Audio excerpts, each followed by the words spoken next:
Hey there, I've got a quick tip for you today. Hi, I'm Layne Johnson. Welcome to my studio. Very often, when I'm painting a large painting like this, I will paint around the edges of the painting. It's a nice, transitional technique that makes it possible for the painting to look really pretty without having to be framed. It can still be framed, but in this manner, it looks really good without a frame. So the challenge is at the end of the painting, it's up on the easel. And sometimes what I'll do is I will remove it from the easel and put it on my table. This table is on casters, so I can move it and rotate it all around and change the light and everything.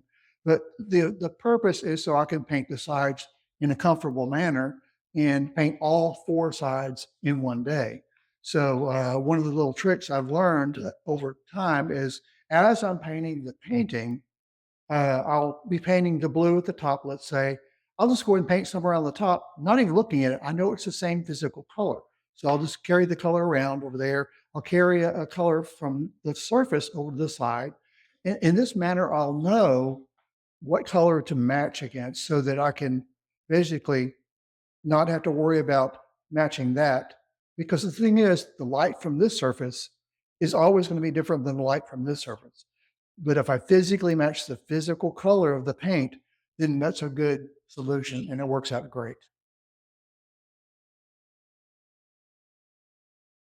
Basically, I'm matching this color with what I've just got freshly mixed.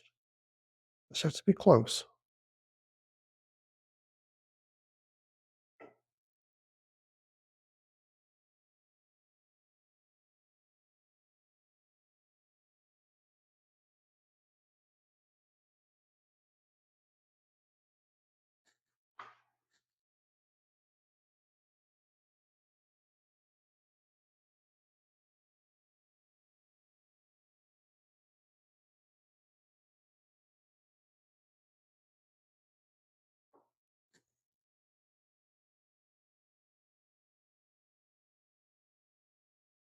The next, I'm going to mix this color, which is not over here, and I'll just guess at it and put it here ish with some variation in it.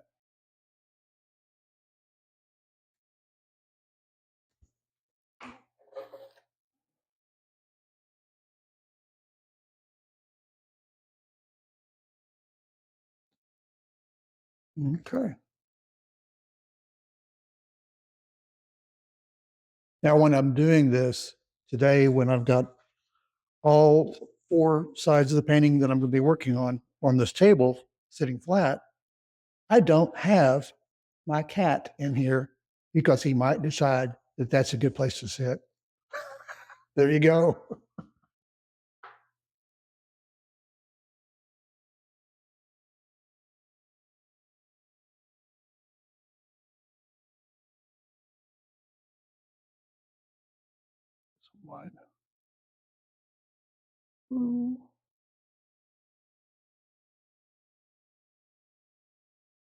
Old paint.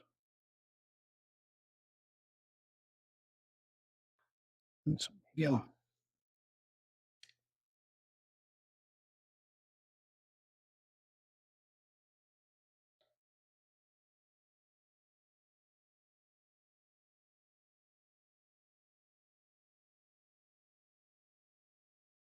A liar.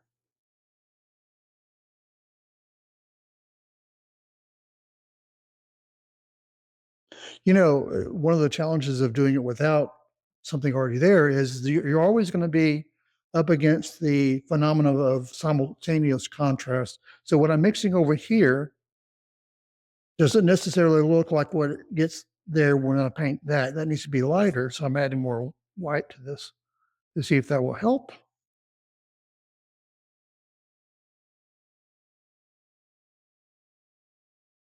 This closer. So the challenge is always matching color.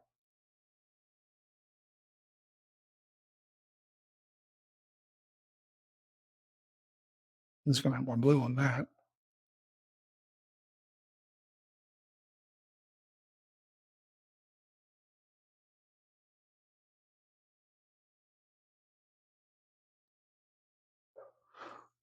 Okay. Or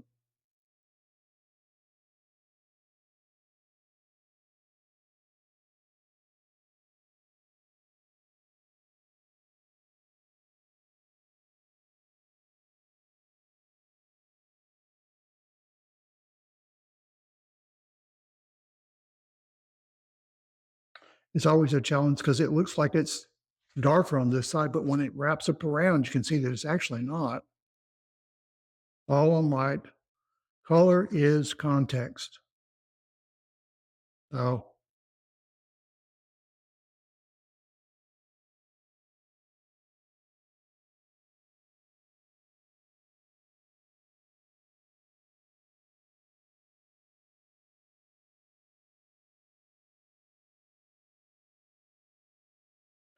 and when you're all done, it's like the scene wraps around the sides from all directions. And the important thing is you got to remember to paint the bottom because I've been known to forget that part. So paint all the sides, even though it may not be seen that much. Okay.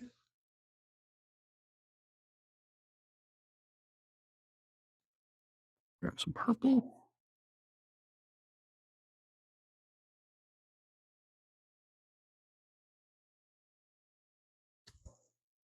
Another thing that I think is important, you want to paint around the edges and everything, but what you don't want to do is create a focal point on the side of the painting. So basically, you're just extending the painting, and you don't want anything to jump out because you want the main part of the painting to have all the notice. So that's something to consider.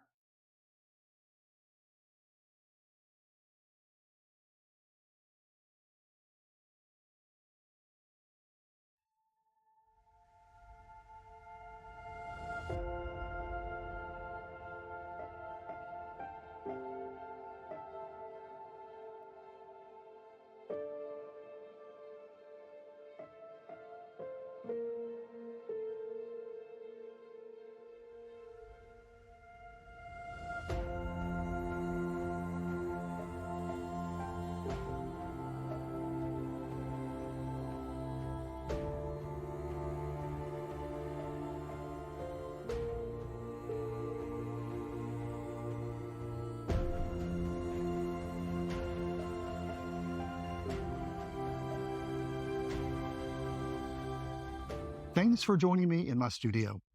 If you enjoyed this video, you'll also probably enjoy watching the videos I've linked on the screen. Be sure to click subscribe so you don't miss any future videos. If you're ready for more in-depth lessons, consider enrolling on one of my online courses where I teach classical painting techniques for landscape painters. You can find all my classes at laynejohnson.com or click on the link in the description below.